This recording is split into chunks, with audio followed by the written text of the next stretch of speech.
Assalamualaikum warahmatullahi wabarakatuh.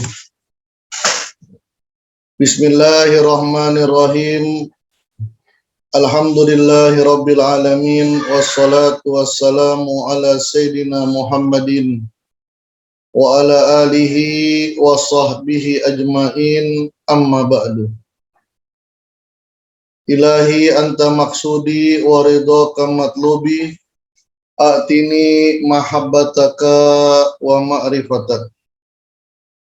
Ashabal fadilah ali silsilah tariqah qadiriyah naqsabandiyah pada pesantren Suryalaya, wabil khusus syekhina wa murabbi arwahina pengersa Abah Aos qaddasallahu sirrah wa nafa'nallahu bihi wa bi anwa'i ulumihi wa asrarihi wa karamatihi. Para ikhwan akhwat yang dirahmati oleh Allah Subhanahu wa taala, senantiasa selalu mendapatkan kejembaran rahmaniyah dari Allah Subhanahu wa taala. Pada kesempatan kali ini saya diminta oleh Ustazah Susi Similikiti untuk mengisi hikmah ilmiah. Saya menggunakan kitab Haqa'iq Tasawuf, Haqa'iq Anit Tasawuf yang ditulis oleh Syekh Abdul Qadir Isa Al-Halabi. Mudah-mudahan kitab ini bisa memberikan manfaat dan menambah keyakinan kita apa yang diamalkan dalam thariqah Qadiriyah Naqsabandiyah oleh pesantren Suryalaya dengan bimbingan guru mursyid Abah Aos merupakan ajaran yang sangat luar biasa dan membawa kepada keselamatan dunia dan akhirat, kebahagiaan dunia dan akhirat. Pembahasan pertama adalah ta'rifut tasawuf, pengertian dari ilmu tasawuf. Apa bedanya thariqah dengan tasawuf? Kalau tasawuf itu teori, banyak ahli tasawuf, profesor dalam bidang tasawuf, tapi belum tentu dia mengamalkan tasawufnya.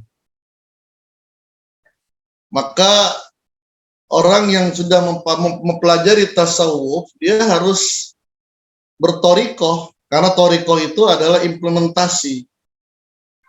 Thariqah adalah pengamalan dari ajaran-ajaran tasawuf. Ilmu tasawuf itu sangat luar biasa. Pembahasannya sangat debatable, perdebatan, polemik yang sangat banyak sekali, yang itu sangat memantik otak kita untuk berpikir. Beda dengan thariqah. Thariqah itu bukan dengan akal saja, tapi lebih mengutamakan rasa. Kalau tasawuf dengan akal, bagaimana memahami teori-teori dalam dunia tasawuf. Tapi ketika kita berthariqah, bertemu dengan guru mursyid, itu lebih mengutamakan rasa, az-zauq, intuisi. Kalau pakai akal nggak akan kena. Contohnya misalnya Abah Sepuh suruh masuk ke sungai, suruh nyemplung, suruh berenang di sungai, yang sungai itu banyak buayanya. Kalau pakai akal nggak akan kena. Tapi pakai rasa. Abah Aos diperintahkan oleh Abah Anom untuk mengembangkan manakib. Dan dalam pengembangan manakib itu Abah sangat merasakan pahitnya. Diusir pernah, dihina pernah, dilempari batu pernah. Gitu. Kalau pakai akal, maka dia akan mundur.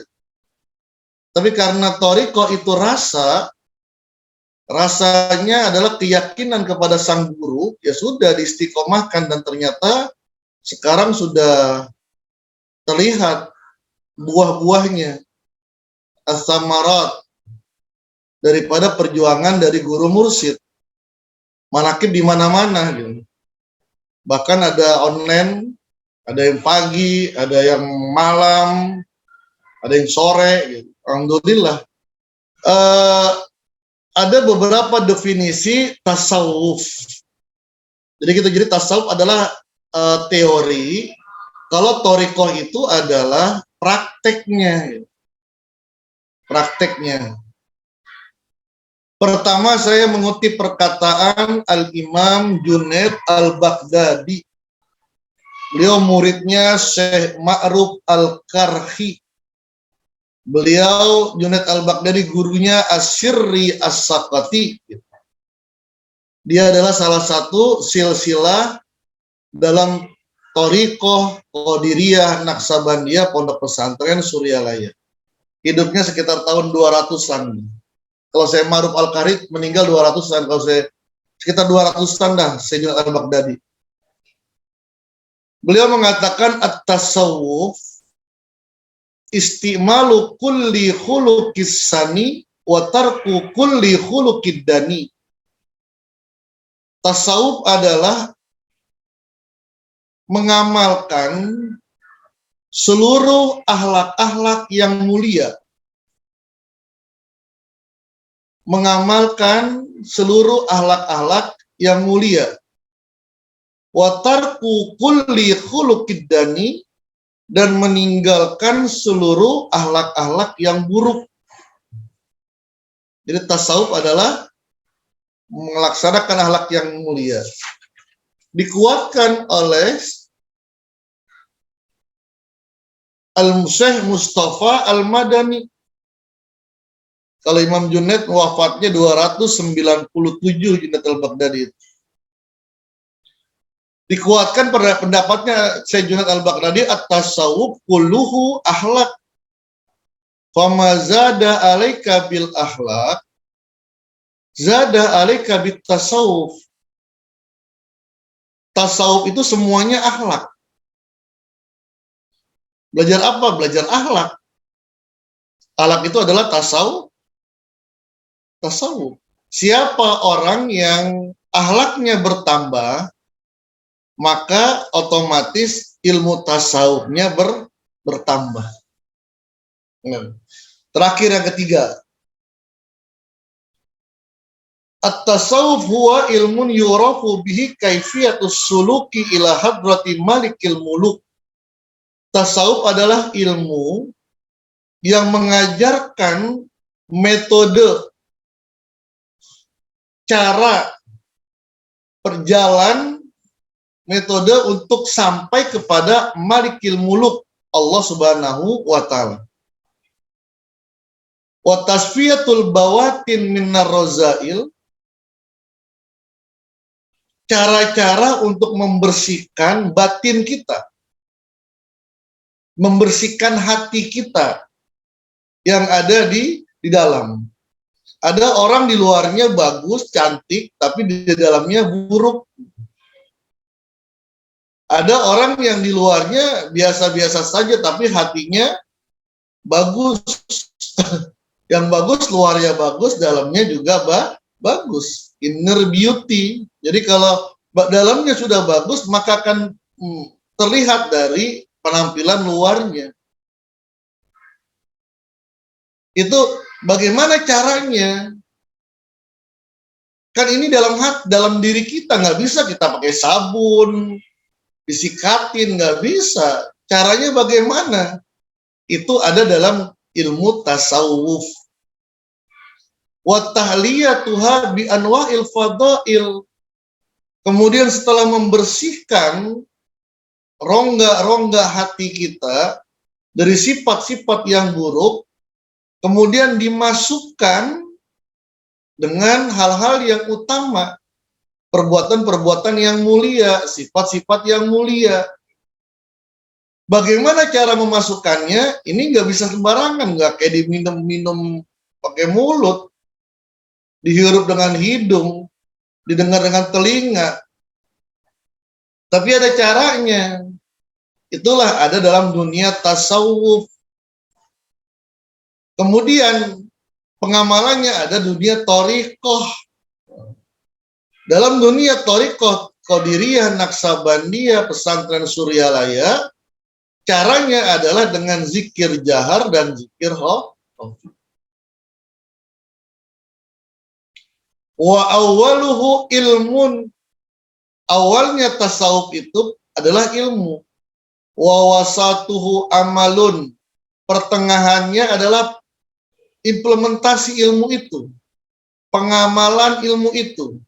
Wa akhirhu mauhibah. Akhirnya adalah mauhibah. Anugerah dari Allah Subhanahu wa Ta'ala. Baik. Dari ketiga definisi ini, semuanya hampir mempunyai kata sepakat bahwa tasawuf itu adalah perbaikan akhlak. Jadi thariqah itu adalah perbaikan akhlak. Kalau orang ingin sakti, pengen bisa terbang, pengen bisa dibacok nggak mempan, pengen bisa sakti lah, sakti mandraguna gitu. Kalau masuk thariqah ya salah, bukan tempatnya, nggak akan didapati di situ. Bahkan bisa sebaliknya, orang yang punya ilmu kebal bisa luntur ketika masuk dalam dunia thariqah. Kenapa? Karena tujuan thariqah itu adalah akhlak. Itulah makanya kenapa Abah Anom memerintahkan semua ikhwannya setiap manakib harus membaca tanbih yang ditulis oleh Syekh Abdullah Mubarak bin Nur Muhammad. Dan itu berulang-ulang. Dimanapun manakib harus ada tanbih. Meskipun semuanya yang hadir hafal tanbih misalnya. Semua yang hadir hafal tanbih nih. Tetap tanbih harus dibaca. Karena membaca tanbih itu mudah. Menghafal sedikit sulit. Tapi mengamalkan tanbih sangat sulit. Mengamalkan tanbih sangat sulit. Kalau baca doang sih gampang. Menghafal doang ya sedikit susah lah. Tapi bisa. Berapa banyak ikhwan-ikhwan yang sudah hafal. Banyak nih yang di sini yang sudah hafal nih. Susi hafal, Irsa hafal, udah banyak yang hafal dia. Tapi ketika ditanya udah ngamalin belum? Ya belum semuanya. Makanya kita tidak akan bisa lepas dari guru mursyid. Karena tanbih itu adalah guru mursyid. Gitu. Jadi walaupun sudah bertahun-tahun mengikuti thariqah, barometernya tanbih. Ada 9 peradaban itu, pilar-pilar itu. Apakah yang pertama sudah kita kerjakan, kedua sudah kita kerjakan? Kalau sudah dikerjakan semuanya, alhamdulillah, tinggal istiqomahkan. Itulah tasawuf. Itulah inti tasawuf. Tidak berubah sikap kepada orang yang menyakiti kita, berbuat baik kepada orang yang menyakiti kita, ya, menzolimi kita, kan itu berat sekali. Tapi ketika itu bisa, itu luar biasa. Syekh Abdul Qadir Al-Jailani, beliau berkata, la taj'al du'auka ala. Syekh Abdul Qadir Al-Jailani dalam kitab Futuhul Ghaib, beliau berkata, ayajtaniba ad-du'a ala ahadin minal khalq wa in zalamahu. Hendaklah seorang pengamal thariqah Hendaklah murid-muridku, kata saya. Yang murid-muridku ya kita semua. Ibu Ayu, Ibu Eli, siapa lagi tuh? Pak Syarif, Pak Rizky, itu semuanya muridnya si Abdul Qadir nih. Kenapa? Karena kita bukan hanya mengirimkan Fatihahnya si Abdul Qadir, tapi kita mengamalkan amalannya si Abdul Qadir. Gitu. Ini yang luar biasa yang kita punya lah. Jadi semua kita ini adalah muridnya si Abdul Qadir. Ibu Ati, Ibu Ayu, Ibu Devi, Ibu Eli, Ibu Erna, Ibu Ida, Pak Irawan, itu Mbak Teh Irsa, semuanya itu adalah muridnya si Abdul Qadir. Guru kita ngomong nih si Abdul Qadir nih. Ayatani ba'ad-du'a ala ahadin minal khalq. Jauhilah mendoakan yang buruk. Ngedoain yang nggak baik. Kalau bahasa Tangerangnya kayak Mahmud tuh nyumpahin. Jangan nyumpahin orang. Hai orang-orang yang ahli zikir, jangan suka nyumpahin orang. Kenapa? Karena mulutmu tajam. Mulutmu selalu membacakan zikir, itu kalau nyumpahin orang bahaya, kasihan. Maka kata Syekh Abdul Qadir, jangan sering nyumpahin orang. Wa in zolamahu, meskipun orang itu menzolimi kita. Fala yaqtahu bilisani, jangan hancurkan dia, binasakan dia dengan lisannya, dengan doa. Orang yang seperti ini artinya tidak yang dalam tanda itu tidak berubah sikap ketika orang menyakiti kita, berbuat baik kepada orang yang menzalimi kita kan gitu. Fa inna hazil khaslat tarfa'u sahibaha ila darajatil ula. Sifat ini, kalaulah ada orang yang menzalimi kita, ada orang yang menzalimi ibu cucu, ibu Kanti, tapi nggak dibalas, diemin aja, minimal diem aja, seperti Maryam aja. Ketika dikatakan kamu wanita nggak benar, kamu telah hamil di luar nikah, diam. Wa inni nazartu lirrahmani sauma. Aku sedang bernazar kepada Allah untuk tidak bicara. Itu paling gak. Itu paling mudah. Nggak jawab, diem aja udah. Bagusnya lagi dibalas dengan kebaikan. Itu orang yang seperti ini akan turfa sahibaha ila darajatil ula. Akan mengangkat orangnya ya, orang yang sabar ketika dizolimin dengan tempat yang mulia, tempat yang agung. Wa iza ta'addaba biha.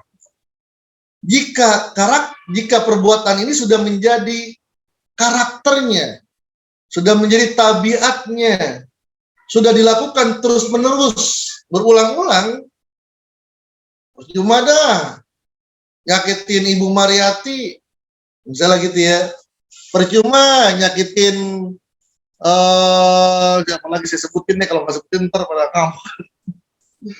Kok saya nggak disebutin sih? Siapa lagi? Ibu Mary Nur Maria. Percuma nyakitin dia bakal diem aja. Nggak bakal pusing dia, nggak ngambil pusing. Nyakitin Ustazah Susi, tetap aja makannya nambah dia, misalnya gitu. Orang yang seperti ini, yanalu manzilatas syarifah fid dunya wal akhirah, maka dia akan mendapatkan tempat yang mulia, baik di dunia dan di akhirat. Ma'rufun fid dunya, ma'rufun fil akhirah, gitu.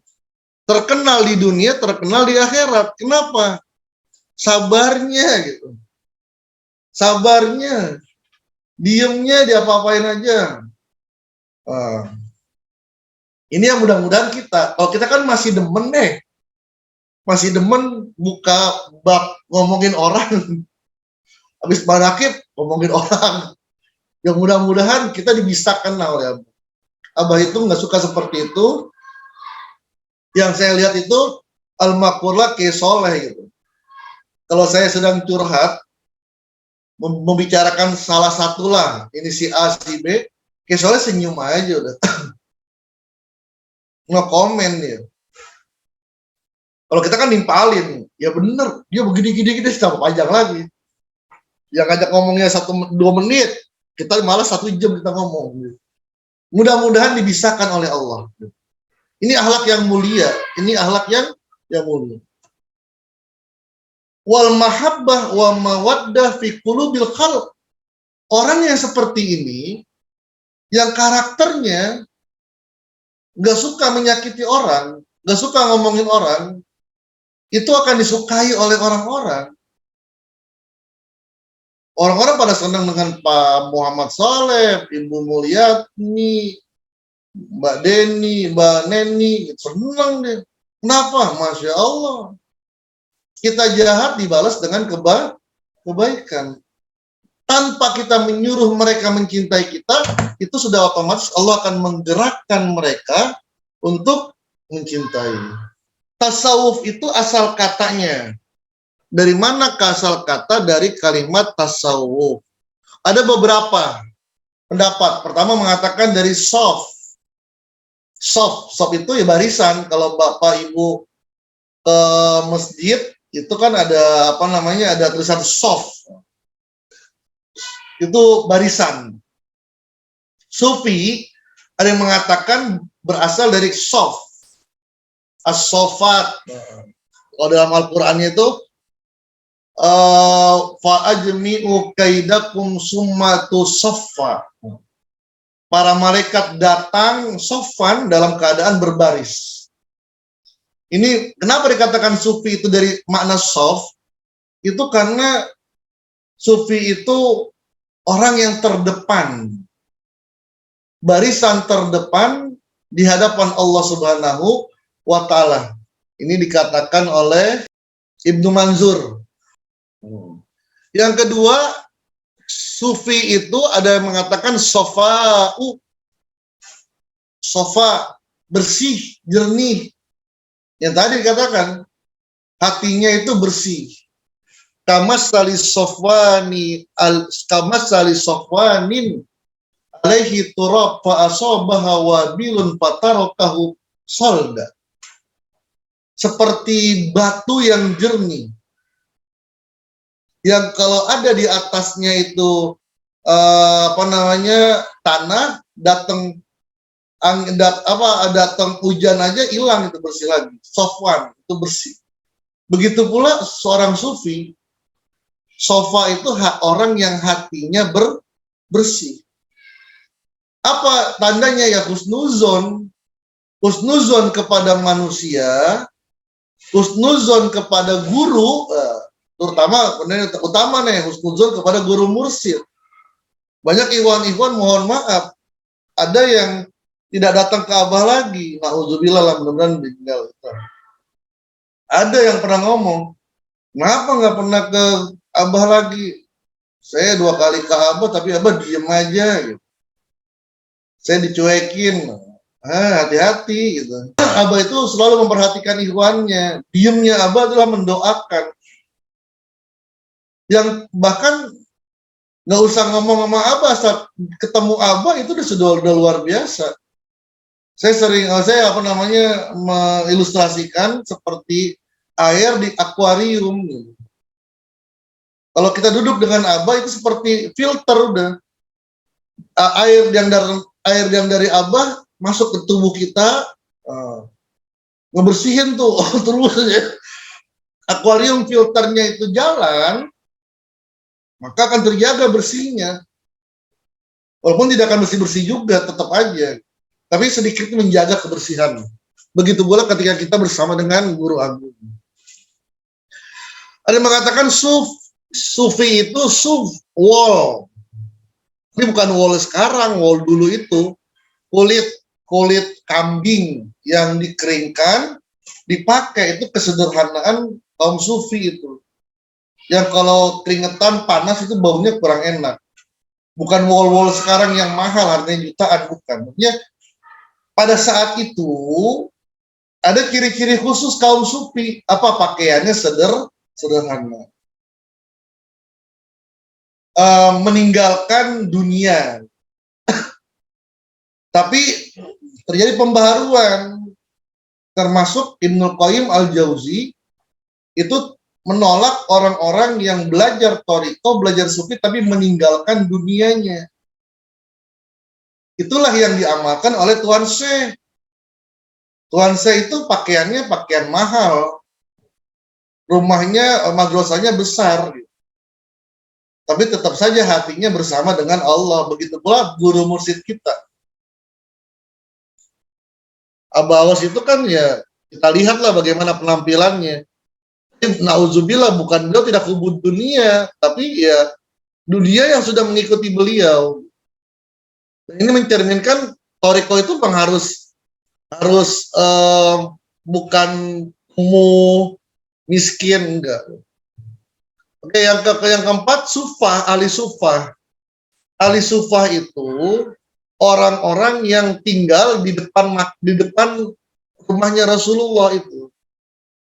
Mereka tinggal di sana, hidup dengan seadanya saja. Ini diantaranya. Ibnu Taimiyah, dia lebih setuju dengan dua makna. Pertama, suf dengan sofa, jernih. Suf dengan sofa, karena memang di antara ciri-ciri sufi itu ya pakaiannya sederhana pada saat itu. Kemudian sofa, hatinya benar-benar bersih. Dari syirik kepada Allah, nggak menyekutukan Allah. Malah setiap perbuatan dia pasti disandarkan kepada Allah. Semata-mata karena Allah ilahi anta maksudnya. Jadi itu. Jadi intinya adalah ilmu yang kita pelajarin bukan untuk mencari kesaktian, tapi adalah ilmu yang membawa kita kepada Allah Subhanahu wa Ta'ala dan membersihkan hati kita. Kalau hati kita sudah bersih, itu sudah sakti luar biasa di atas dan segalanya. Orang yang paling kuat, kata Nabi, bukan orang yang berantem menang terus. Orang yang paling kuat adalah ketika dia mampu membalas kezoliman orang dan dia berhak membalasnya, tapi dia tidak membalasnya. Itu dia bisa mengalahkan nafsunya. Kalau ngalahin orang ya bisa aja siapapun, tapi kalau mengalahin nafsu yang dalam diri kita kan luar biasa. Itu adalah orang yang kuat. Dia mampu kalau misalnya kalau berantem lah dengan orang, mampu dia, dan dia berhak melakukan itu, gitu. Karena dia benar, tapi dia nggak mau ngelakuin. Nah, itulah yang sangat luar biasa. Baik, ini saja yang bisa saya sampaikan. Mudah-mudahan kita bertemu di tempat yang di lain waktu, mudah-mudahan dibisahkan oleh Guru Agung, dan kita semuanya diistiqomahkan dalam amalia thariqah Qadiriyah Naksabandiyah Pondok Pesantren Suryalaya. Untuk semuanya terima kasih. Akhirul kalam, wallahu muwafiq ila aqwamit thariq. Assalamualaikum warahmatullahi wabarakatuh.